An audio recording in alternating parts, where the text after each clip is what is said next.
శ్రీ గురుభ్యో నమ. మంత్రశాస్త్రంలో 32 గణపతి స్వరూపాలను వివరించడం జరిగినది. అందులో 16 అతి ముఖ్యమైనటువంటి దేవతా స్వరూపాలుంటాయి గణపతివి. అందులో కూడా కొన్ని గణపతి ధ్యాన శ్లోకములను ఈ వీడియోలో మీకు చెబుతాను. ఒక్కొక్క శ్లోకానికి ఒక్కొక్క మూలమంత్రం కూడా ఉంటుంది. కానీ మూలమంత్రాన్ని గురుముఖతఃనే తీసుకొని మనం జపించవలసి ఉంటుంది. అలా కాకుండా ధ్యాన శ్లోకాలను అయితే చక్కగా ఎవరైనా కూడా చదువుకోవచ్చు. దీనికి గురూపదేశం అవసరం లేదు. కానీ వీటిని చదవడం వల్ల ఒక్కొక్క ధ్యాన శ్లోకానికి ఒక్కొక్క అద్భుతమైనటువంటి ఫలితాన్ని ఇస్తుంది. తొందరగా ఫలితాలు వస్తాయి. మనకు 2-3 రోజుల్లో వినాయక చవితి కూడా వస్తుంది కాబట్టి 9 రోజుల పాటు రోజు కనీసం ఒక 32 సార్లు తగ్గకుండా మీ శక్తి మేర 108 అయినా 1008 సార్లు అయినా వీటిని చదువుకోండి. మీ సమస్యను అనుసరించి ఇందులో ఒక 10-12 మంత్రాలను మీకు చెబుతాను. వాటిని అనుసరించి మీకు ఏది అవసరం ఉందో దానిని స్వీకరించి ఆ ఒక్క శ్లోకాన్ని చక్కగా చదువుకోండి.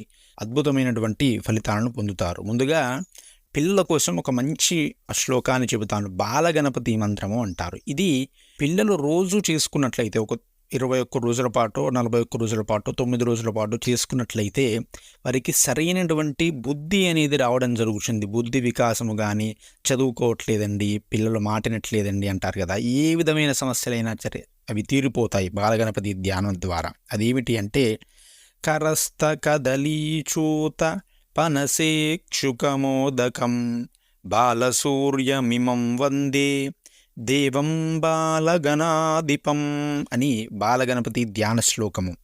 ఈ 16 గణపతిలు కూడా సామవేదం షణ్ముఖ శర్మ గారు మనకు రాజమండ్రి దగ్గర ఉంటుంది వల్లభ గణపతి ఆలయం అని కట్టించినారన్నమాట. శాస్త్రంలో ఇలా చెప్పారో అలా 16 గణపతి స్వరూపాలను కూడా అక్కడ పెట్టినారు. ఆ ఆలయానికి వెళ్ళి దర్శనం చేసుకుంటేనే అద్భుతమైనటువంటి ఫలితములు వస్తున్నట్లుగా మనకు అనేక మంది చెప్పడం జరిగినది. కాబట్టి వీలైతే అక్కడికి వెళ్ళి ఒకసారి దర్శనం చేసుకోండి.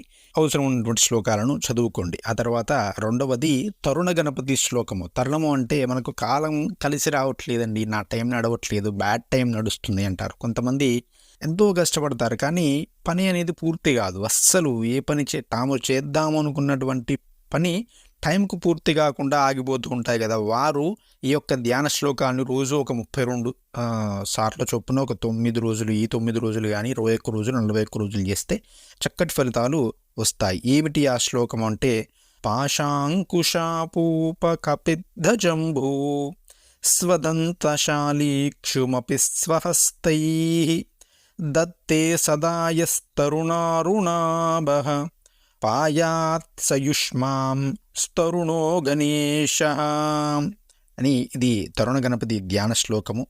ఆ తర్వాత భక్త గణపతి.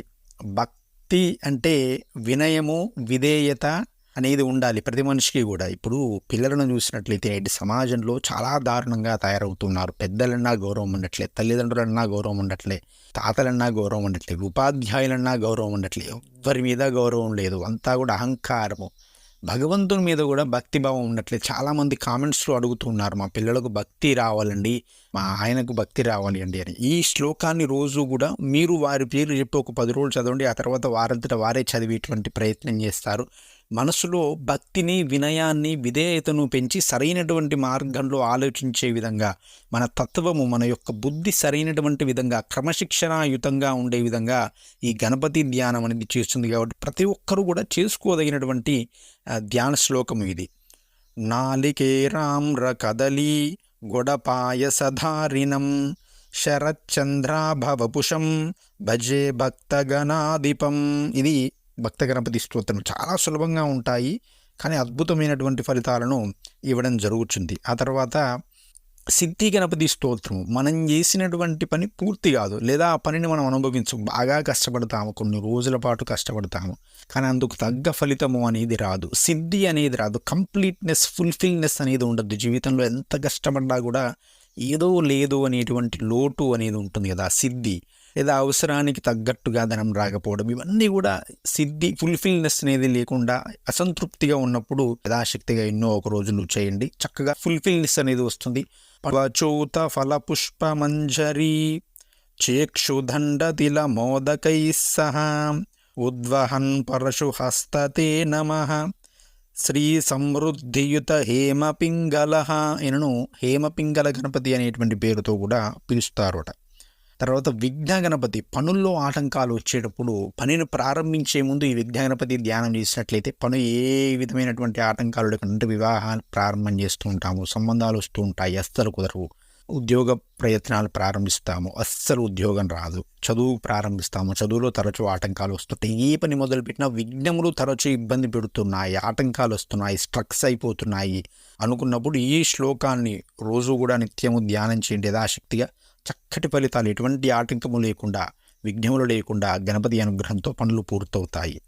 అదేమి శంఖేక్షుచాప కుసుమేషు కుటారపాశ చక్రస్వదంత శృణిమంజరిషరోగై పానిశ్రితై పరిసమీహిత భూషణశ్రీ విఘ్నేశ్వరో విజయతే తపనీయ గౌరః అని విఘ్న గణపతి ధ్యానమును చేయండి. ఆ తర్వాత హేరంభ గణపతి ధ్యానము ఏంటంటే, చాలామందికి వాహన ప్రమాదాలు తరచూ జరుగుతూ ఉంటాయి. వాహన ప్రమాదాలు లేదా జర్నీస్లో ప్రమాదాలు జరుగుతూ ఉండడం అనేది జరుగుతూ ఉంటాయి.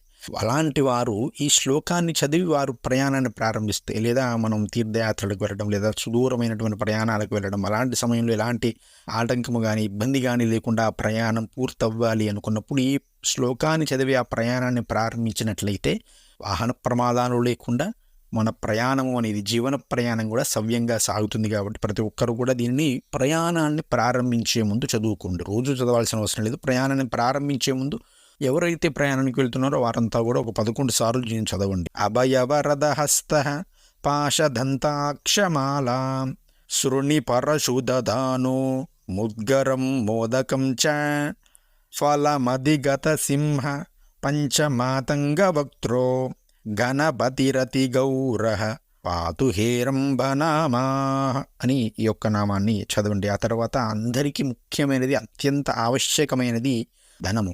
ఆ లక్ష్మీ గణపతి ధ్యాన శ్లోకం ప్రతి ఒక్కరు కూడా దీన్ని చదువుకోండి. డబ్బు కావాలి అనుకునేవారు, మీకు రుణ సమస్యలు ఉన్న, మీరు రుణం ఇచ్చి అది తిరిగి రాకపోయినా, మీరు రుణంతో అప్పుల్లో కూరుకుపోయినా, సరైనటువంటి ధనం అనేది అందుబాటులో లేకపోయినా, అసలు మీ కష్టానికి తగ్గట్టుగా ధనం లేకపోయినా, అసలు ఏ విధమైన ఆర్థిక సమస్యలు ఉన్నా సరే ఈ శ్లోకాన్ని రోజు 108 సార్లు చదవండి.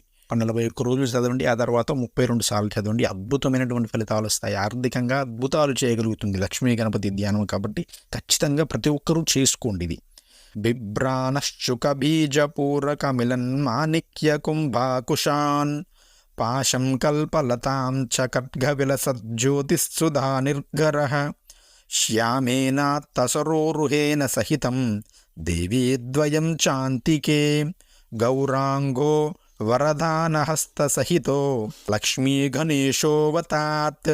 అద్భుతమైనటువంటి ధ్యాన శ్లోకం ఇది. తర్వాత మహాగణపతి, సమస్తమైనటువంటి గ్రహదోషములను కూడా తొలగించడంలో మహాగణపతి అత్యంత ప్రాధాన్యతను కలిగి ఉన్నాడు. ఏ విధమైనటువంటి గ్రహదోషమైనా సరే ఈ మహాగణపతి ధ్యానంతో తొలగిపోతుంది. కాబట్టి చక్కగా దీనిని అందరూ కూడా చేసుకోండి. హస్తేంద్రాననమిందు చూడమరుణఛాయం త్రినేత్రం రసాత్ ఆశ్లిష్టం ప్రియయా సపద్మకరయా స్వాంగస్తయా సంతతం బీజాపూరగదీక్షుకార్ముకలసచ్చక్రాబ్జపాంశోత్పల వ్రీష్యగ్రస్వభిషానరత్నకలశాన్ హస్తైర్వహంతం భజే అని ఈ యొక్క ప్రధానమైనటువంటి గణపతి శ్లోకములను, 23 గణపతి ధ్యాన శ్లోకములలో నుంచి అవసరమైనటువంటి కొన్ని గణపతి ధ్యాన శ్లోకములను మీకు అందించడం జరిగినది. మీకు అవసరమైనటువంటి దానిని మీరు చదువుకొని చక్కటి ఫలితములను పొంది గణేశుని యొక్క నిగ్రహాన్ని పొందండి. ఈ వినాయక చవితి 9 రోజులు కూడా చక్కగా చదువుకున్నట్లయితే అద్భుతమైన ఫలితాలు వస్తాయి. కాబట్టి ఆ విధంగా చదువుకొని ఆ తర్వాత కూడా మీ అవసరాన్ని బట్టి చదువుకోండి. శ్రీ గణేశాయ నమః. స్వస్తి. జై శ్రీరామ్.